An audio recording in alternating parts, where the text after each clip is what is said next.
완전한 하나님의 은혜. 오늘 말씀은 바울 사도에 관한 말씀입니다. 우리에게 있어서 바울 사도는 거의 성경 인물 중에 첫 번째로 마음속에서 중요하게 여기는 그런 인물이 아닌가 그렇게 생각합니다. 예수님의 12사도에 들어가지는 않지만 그 12사도 누구와 비교한다 할지라도, 심지어 베드로와 비교한다 할지라도 바울 사도가 더 위대한 것이 아닌가 그런 느낌마저 갖게 되죠. 우리에게 있어서 바울 사도는 그 어떤 이론의 여지도 없는 그런 사도입니다. 그러나 초대교회 때는 조금 달랐습니다.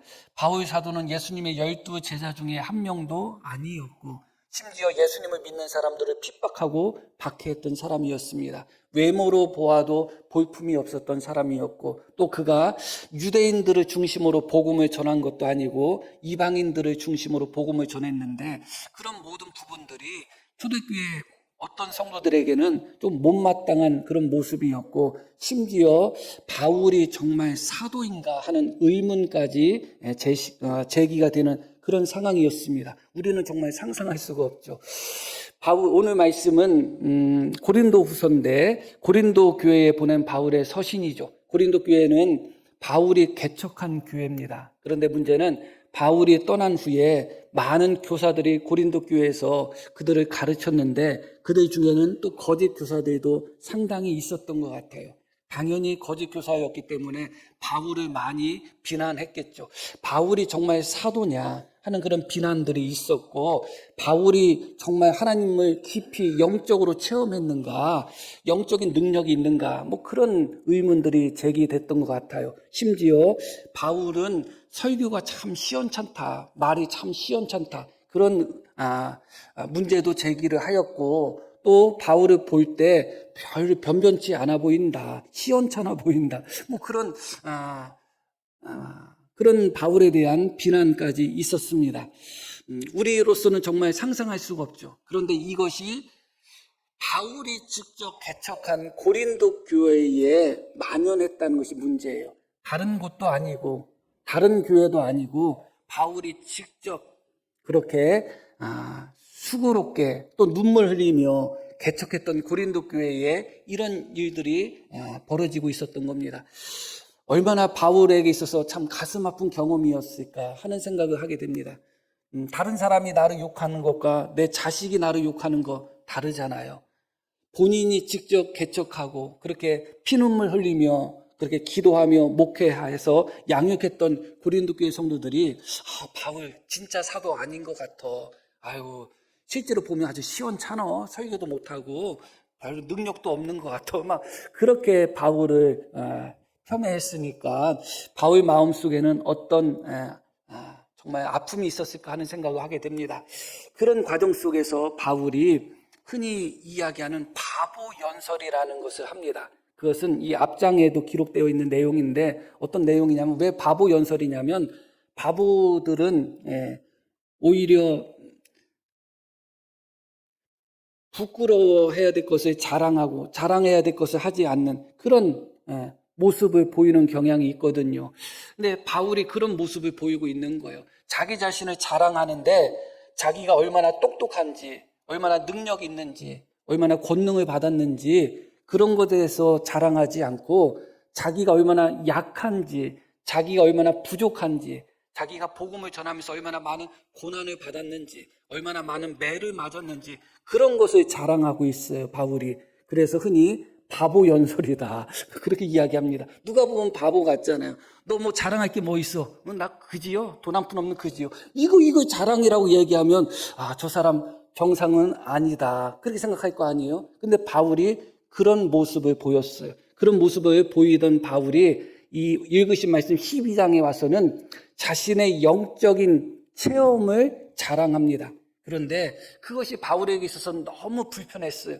자기 자신을 자랑한다는 것이, 바울은 자기의 연약함, 부족함, 약점은 자랑했어도 자기가 잘났다, 훌륭하다, 능력 있다 그런 자랑은 한 번도 한 적이 없거든요. 그런데 어쩔 수 없이 바울은 능력이 없다, 권능이 없다, 영적인 체험이 없다, 설교가 시원찮다, 가짜 사도다, 그런 문제 제기들이 너무 많이 일어나니까 어쩔 수 없이 바울이 자기의 영적인 체험을 자랑합니다. 그것이 1절 말씀의 시작입니다. 무익하나마 얘기합니다. 아무런 유익이 없다. 자랑하는 것은 하나도 유익은 없지만 어쩔 수 없이 내가 부득불 자랑하노니 주의 환상과 계시를 말하겠다. 자랑한다는 것은 아무런 유익이 없지만 어쩔 수 없이 너희가 지금 내가 가짜 사도라고 하고 내가 능력 없다 하고 내가 하나님의 권능을 받지 못했다고 생각하고 내가 설교도 시원찮다고 생각하고 이런 등등의 생각이 있기 때문에 어쩔 수 없이 내가 주님의 환상, 주님의 계시를 너에게 말하겠다. 그렇게 이야기합니다. 그러면서 이어지는 말씀이 이렇게 이어져요. 내가 그리스도 안에 있는 한 사람을 아노니. 그러니까 내가 그리스도 안에 있는 한 사람을 안다고 할 때 누구예요? 바울 자신이에요. 그런데 바울 마음에는 자기 자신을 자랑하려고 하다 보니까 내가라는 말이 나오지를 않는 거예요. 그래서 마치 본인이 아닌 것처럼 1인칭을 사용하지 않고 3인칭을 사용해서 내가 어떤 한 사람을 내가 알고 있다. 그렇게 이야기합니다. 그런데 그 일이 언제 있었던 일이냐면 14년 전에 있었던 일이다. 14년 전에 경험했던 일인데 지금까지 바울은 한마디도 안 했어요. 그런데 14년 전에 어떤 일이 있었는가? 셋째 하늘에 이끌려 간 자라. 그가 몸 안에 있었는지 몸 밖에 있었는지 나는 모르거나 하나님은 아시느니라. 내가 이런 사람을 아노니 이어지는 말씀. 그가 낙원으로 이끌려 가서 말로 표현할 수 없는 말을 들었으니 사람이 가히 이르지 못할 말이로다. 그가라고 이야기하죠. 계속해서 14년 전에 어떤 한 사람을 알고 있는데 그 사람이 낙원에 이끌려 갔다. 셋째 하늘, 하나님이 계신 곳에 갔다. 그런데 그 사람이 몸을 가지고 영혼을 가지고 그 하나님 계신 곳으로 갔는지 아니면 영혼만 갔는지 그건 내가 모르겠다. 그런데 여하튼 14년 전에 어떤 한 사람이 하나님이 계신 낙원에 갔는데 그곳에서 인간의 말로 표현할 수 없는 말을 들었다.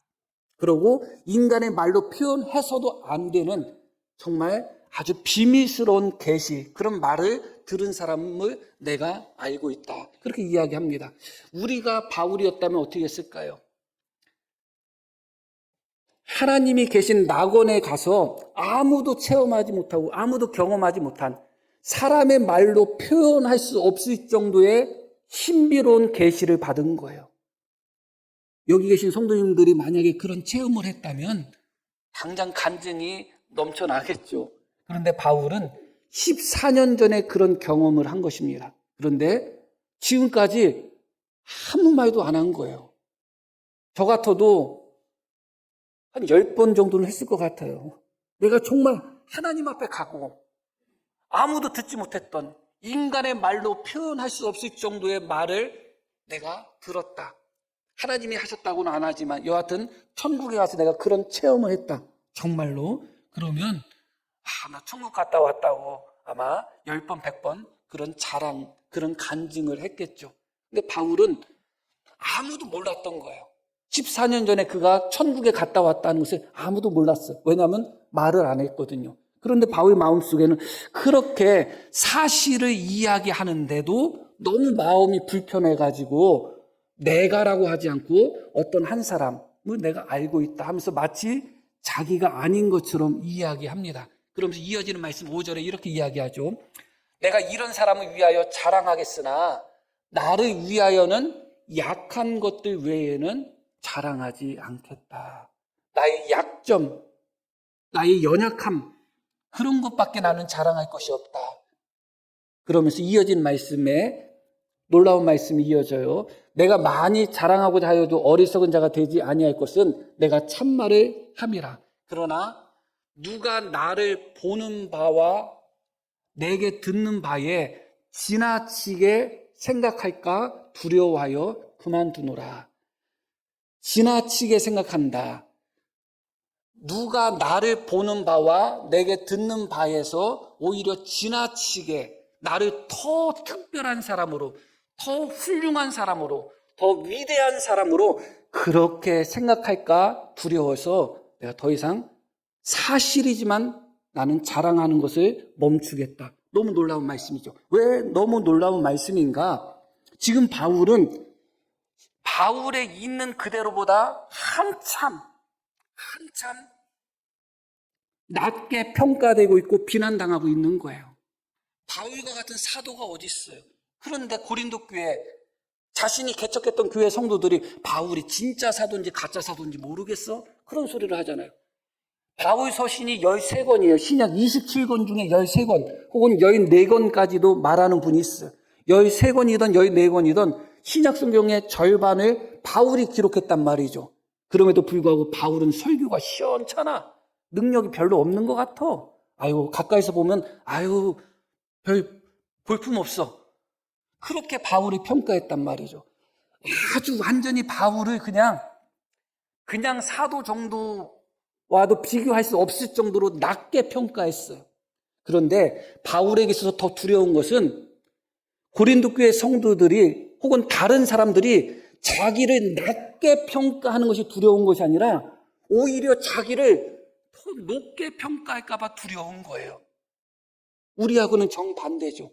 그래서 내가 자랑을 해도 나는 부끄러울 것이 없어, 사실은. 왜냐하면 내가 자랑하는 것은 진짜거든. 나는 거짓말을 안 해. 그러나 사실이라 할지라도 내가 이 영적 체험에 대해서 조금 더 자랑을 하다 보면, 더 말하다 보면 당신들이 나를 너무 또 대단한 사람으로 생각할까 봐 내가 그만두겠다. 자랑의 목적이 뭐예요, 사실은? 왜 자랑을 하죠? 다른 사람이 나를 괜찮은 사람으로, 대단한 사람으로, 훌륭한 사람으로 좀 알아줬으면 하는 마음으로 자랑을 하잖아요. 사실 그렇죠. 목사님 같은 경우도 예를 들어서 어떤 목사님이 과거에 큰 교회 목회를 했다. 근데 지금은 작은 교회에서 목회한다. 그러면 큰 교회에서 목회했다는 얘기를 자주 해요. 사실 내가 지금 시골에 있어도 예전에 몇백 명 이상 모이는 교회에서 목회했어. 왜 그럴까요? 나는 당신들이 생각하는 사람보다 더 잘난 사람이다. 더 훌륭한 사람이다. 더 대단한 사람이다. 그렇게 보이기를 원하는 거예요.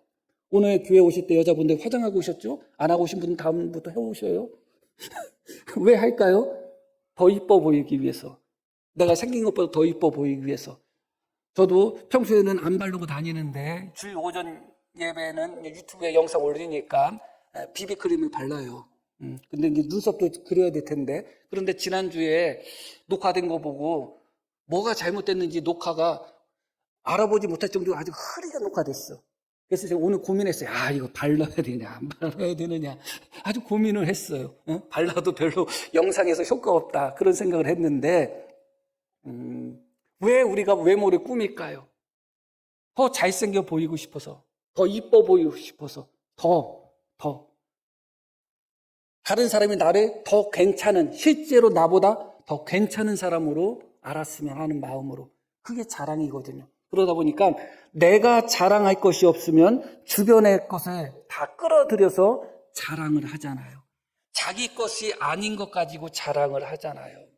만약에 여기 계신 분 중에 윤석열 대통령과 친구 관계가 있는 사람이 있다. 혹은 어떤 관계가 있다. 그럼 그분 입이 헐 정도로 자랑하고 다녔을 거예요, 아마. 내가 성렬이하고 이러면서 자랑을 했겠죠. 사람은 다 그래요. 스스로가 자랑할 것이 없으면 다른 것을 가져다가 혹은 다른 사람의 자랑을 가져다가도 자랑하고자 하는 것이 사람의 본능이에요. 근데 바울은 지금 다른 사람들이 또 고린도 교회 성도들이 바울을 아주 무시하고 있어요. 그런 상태에서도 바울이 진짜 두려웠던 것이 내가 말하는 것을 통해서 그 이상으로 지나치게 나를 대단한 사람으로 너희가 생각할까 봐 더 이상 자랑하지 않겠다. 그렇게 이야기합니다. 이렇게 바울은 철저하게 자기 자랑과는 멀었던 사람이에요. 교만과도 멀었던 사람이에요. 이 교만이라는 것, 자기 자랑이라는 것은 정말 어렵습니다. 어떤 사람이 나는 자랑하지 않아, 나는 교만하지 않아, 자기가 자랑하지 않는다고 자랑하고 있는 거야, 그게. 그렇기 때문에 너무너무 어려운 거예요, 이게 사실은. 그런데 바울은 교만하지 않았을 뿐만 아니라 자랑하지도 않았고 다른 사람이 자기를 더 높은 사람처럼 대단한 사람처럼 알기를 원하지도 않았고 스스로도 자기가 대단하다고 스스로 교만한 마음도 품지 않았어요. 그것뿐만 아니라 도리어 거기서 한 발짝 더 나가서 자기의 약점, 약한 부분, 감추고 싶은 부분, 드러내고 싶지 않은 부분, 그런 것을 오히려 자랑하는 단계까지 나아갔단 말이죠. 왜 그랬을까? 거기에 대한 체험, 그렇게 된 계기를 바울이 이어지는 말씀 7절부터 이야기하고 있습니다. 이렇게 말씀이 이어집니다. 여러 계시를 받은 것이 지극히 크므로 바울은 다른 사람이 생각하는 것과 반대로 오히려 지극히 큰 계시, 정말 엄청난 계시를 받은 사람이라는 거예요. 다른 사람과 비교할 수 없을 정도로. 그래서 결과적으로는 어떻게 될 수밖에 없는가? 너무 자만하지 않게 하시려고 하나님의 은혜의 양면성, 하나님의 은사의 양면성이 있어요. 말씀을 드렸듯이 하나님의 은혜를 많이 받으면 받을수록 더 겸손해져야 되는데 사실 그렇지 않고 자꾸 교만해져요. 내가 믿음이 좋아지면 좋아질수록 더 교만해지는 모습을 보이고, 기도를 많이 하면 할수록 더 교만해지고, 성경을 많이 알면 할수록 더 교만해지는 그런 특성이 있거든요. 봉사를 많이 하면 할수록 더 교만해져요. 그럼 정말 어쩔 수 없는 것 같아요. 그렇기 때문에 우리는 하나님의 은혜를 사모하고 하나님의 은사를 사모하고 또 하나님을 잘 섬기고 충성하고 봉사하고 싶은데, 하나님께 은사를 받으면 받을수록 더 교만해지는 거예요. 충성하면 충성할수록 더 교만해지고, 신앙에 열심을 내면 낼수록 더 교만해지는 그런 부분들이 있는 거예요. 예배 한 번도 안 빠지는 분과 예배 자주 빠지는 분, 누가 더 교만하겠어요? 예배 한 번도 안 빠지는 분들이 교만해요. 그게 어쩔 수 없는 것 같아요. 그럼 예배 자주 빠지고 겸손한 게 더 좋냐? 그렇지 않죠. 그렇지는 않잖아요. 그러니까 하나님의 은사, 은혜 혹은 복, 그것을 많이 누리고 누리면 누릴수록 우리 안에 자기도 모르게 교만함이 싹 터 오는 것이죠. 그래서 하나님께서 바울에게 여러 계시, 심지어 어떤 계시까지 준 거예요? 하나님이 계신 천국까지 불러 올려서 사람이 말로 표현할 수 없을 정도의 계시까지 바울에게 주셨잖아요. 틀림없이 바울은 교만해질 수밖에 없죠. 자랑할 수밖에 없죠. 그래서 하나님이 어떻게 했냐? 자만하지 않게 하기 위하여, 교만하지 않게 하기 위하여, 자랑하지 않게 하기 위해서 내 육체의 가시 곧 사탄의 사자를 주셨다. 그렇게 이야기합니다. 이는 나를 쳐서 너무 자만하지 않게 하려 하심이라. 바울이 사람들이 자기를 높일까봐, 자기를 대단한 사람으로 생각할까봐 자랑하는 것도 일절하지 않고 있고, 스스로도 교만을 경계하며 심지어 오히려 연약하고 부족한 부분을 자랑하게 된 계기가 바로 여기에 있었다. 하나님이 바울이 받은 계시, 은혜가 너무 커서 교만해질까봐 하나님이 그에게 육체의 가시를 주셨다는 거예요. 그런데 육체의 가시를 어떻게 표현했냐? 사탄의 사자라고 표현하고 있습니다.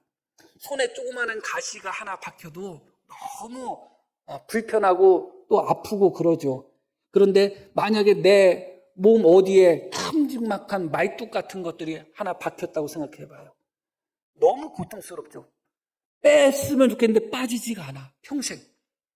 그런데 그것이 바울에게는 마치 사탄의 사자처럼 보였던 거예요. 사탄의 사자.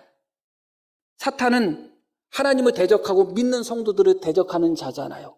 그러니까 그 고통, 그 괴로움이 얼마나 컸던지 마치 사탄의 사자가 자기를 괴롭히는 것 같은 큰 고통이었다는 거예요.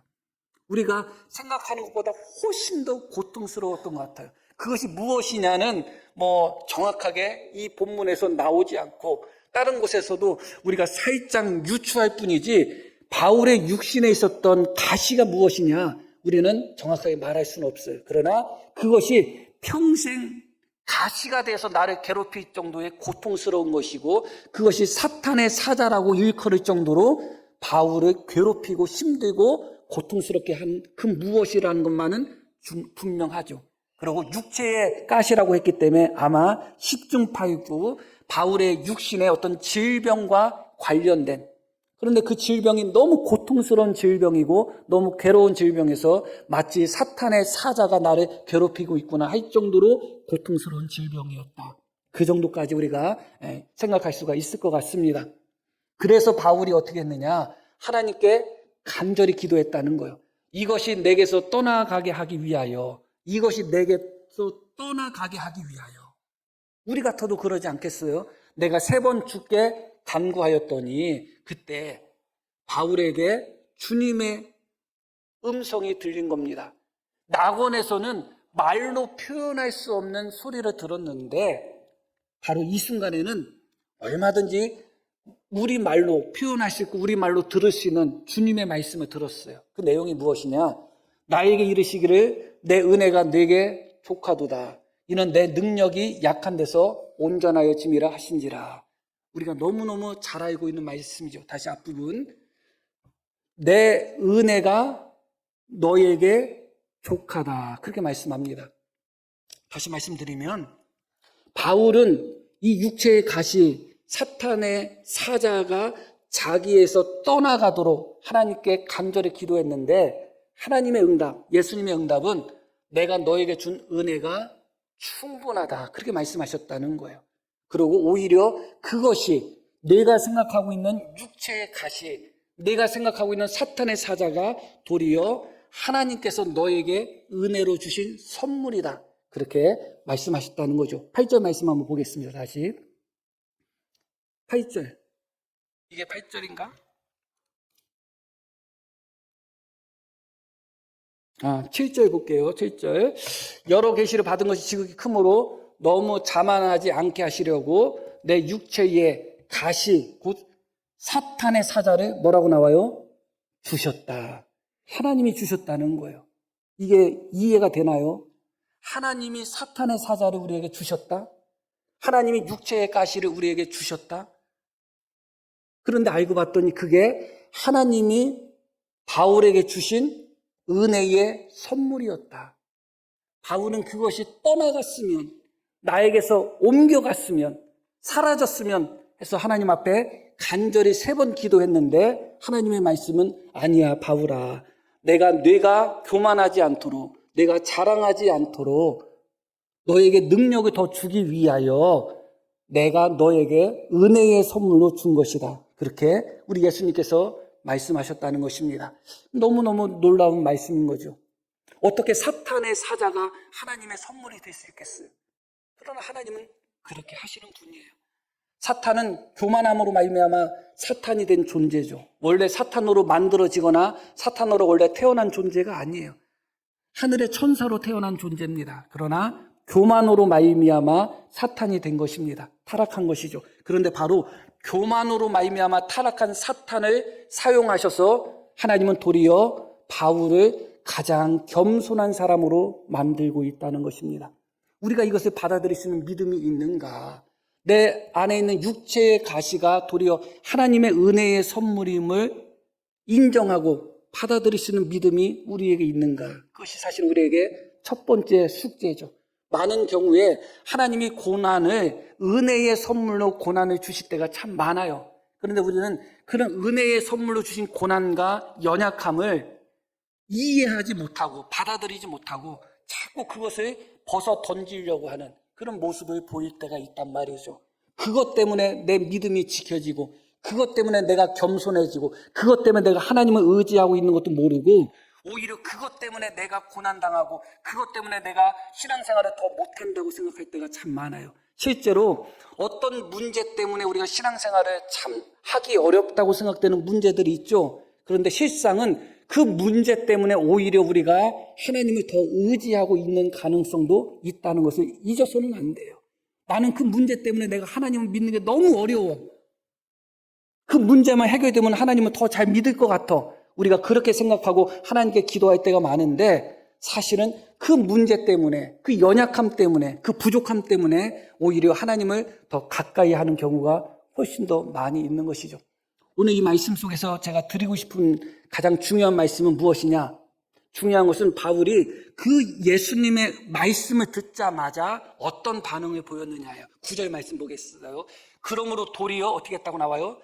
크게 기뻐함으로 나의 여러 약한 것들에 대하여 자랑하리니 이는 그리스도의 능력이 내게 머물게 하려 함이라. 도리어 어떻게 했다고요? 크게 기뻐했다.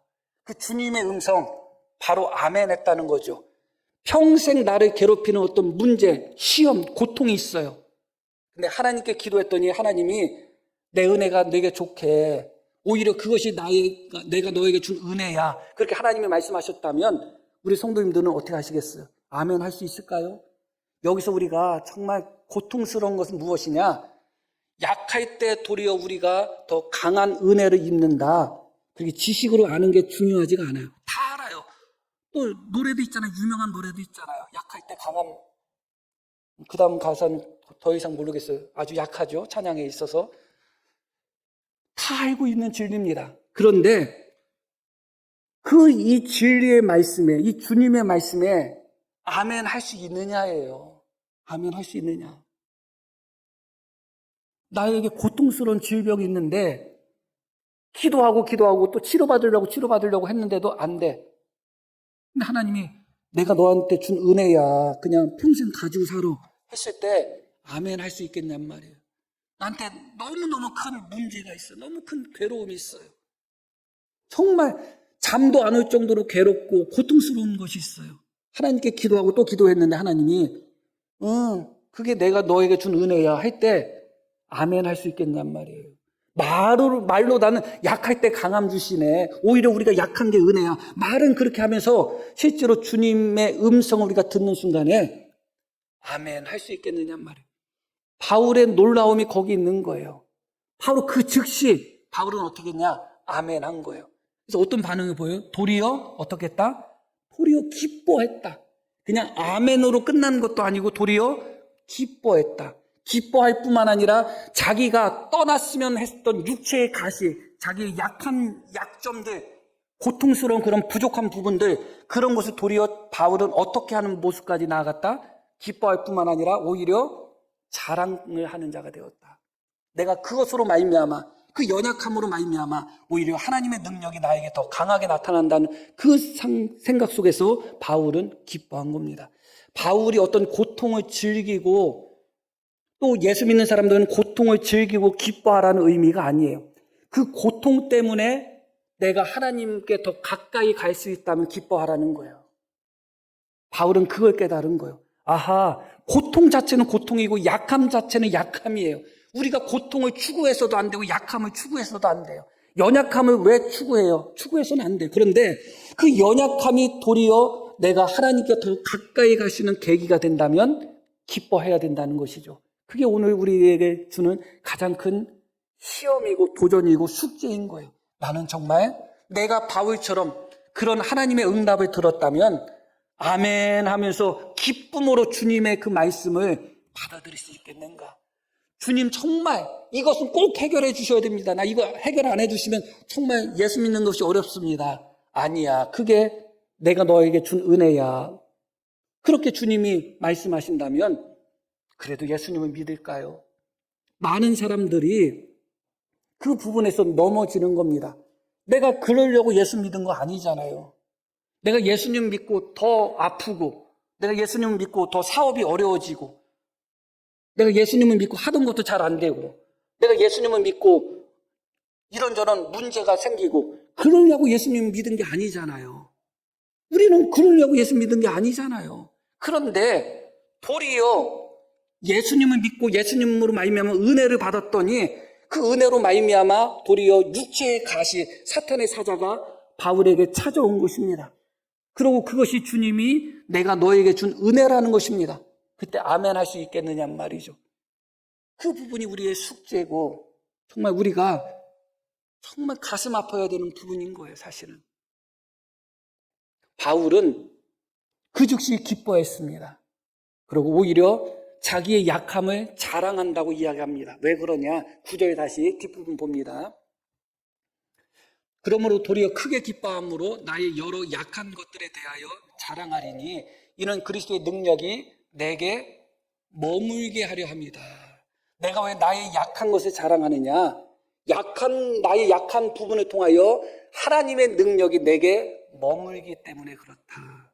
많은 사람들이 하나님께 능력받고 은사받고 은혜 받고 그런 후에 왜 타락의 길을 걸어가고 있는가? 왜냐하면 그리스도의 능력이 머물지 않아서 그래요. 그 은사가, 그 은혜가, 그 능력이 머물러야 되는데 머물지 않아서 그래요. 왜 안 머무는가? 약할 때 그곳에 머무는데 우리가 그때부터는 너무 잘났어. 그때부터.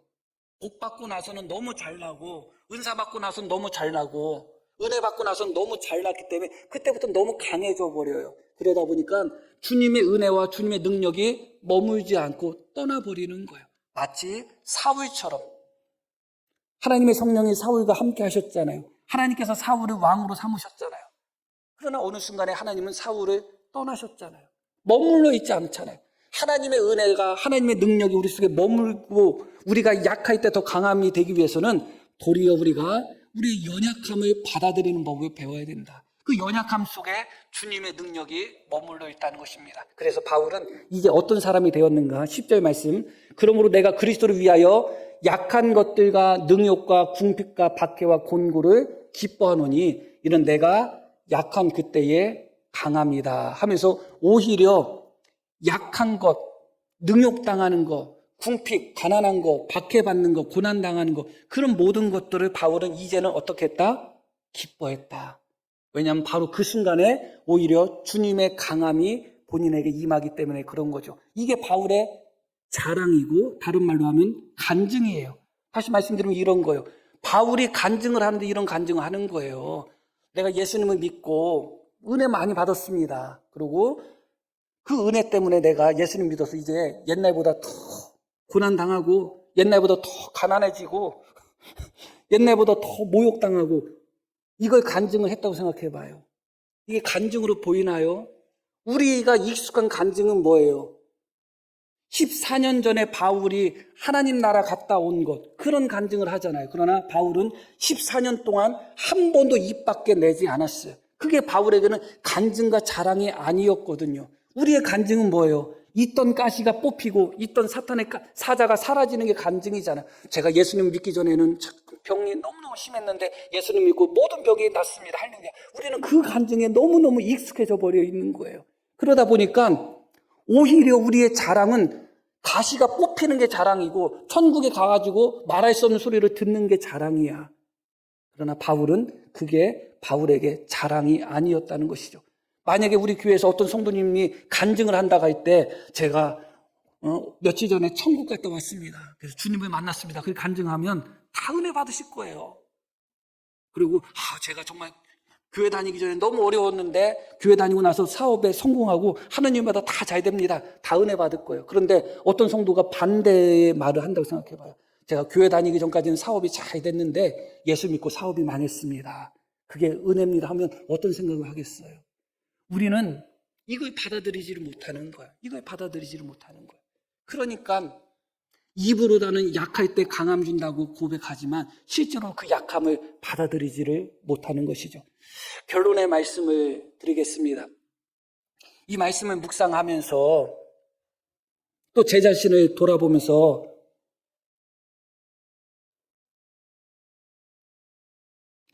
가장 고통스럽고 가장 아픈 것이 뭐냐? 약할 때 도리어 우리가 약할 때 도리어 주님이 강하시고 우리가 약할 때 도리어 주님이 우리에게 강함을 주신다고 하는데 실제로 나의 삶 속에서 나의 신앙 속에서 또 성도들의 신앙의 모습 속에서 우리는 약할 때는 더 약해져 버린다는 거예요. 그게 우리의 정말 아픔이죠. 우리의 약함을 통해서 도리어 강함을 얻고 우리의 약함을 통하여 도리어 주님의 은혜가 임해야 되는데 약하면 더 약해져. 믿음이 더 약해지고 약하면 마음도 더 약해지고 그래서 약할 때 오히려 약해버리는 거예요. 강할 때는 어때요? 강할 때는 교만하니까 또 약해져 버리는 거예요. 항상 약해버려. 약할 때는 약해서 약하고 강할 때는 교만해서 약해버리고 그게 우리의 정말 또 내 자신의 정말 부족한 모습이라고 생각하는 거예요.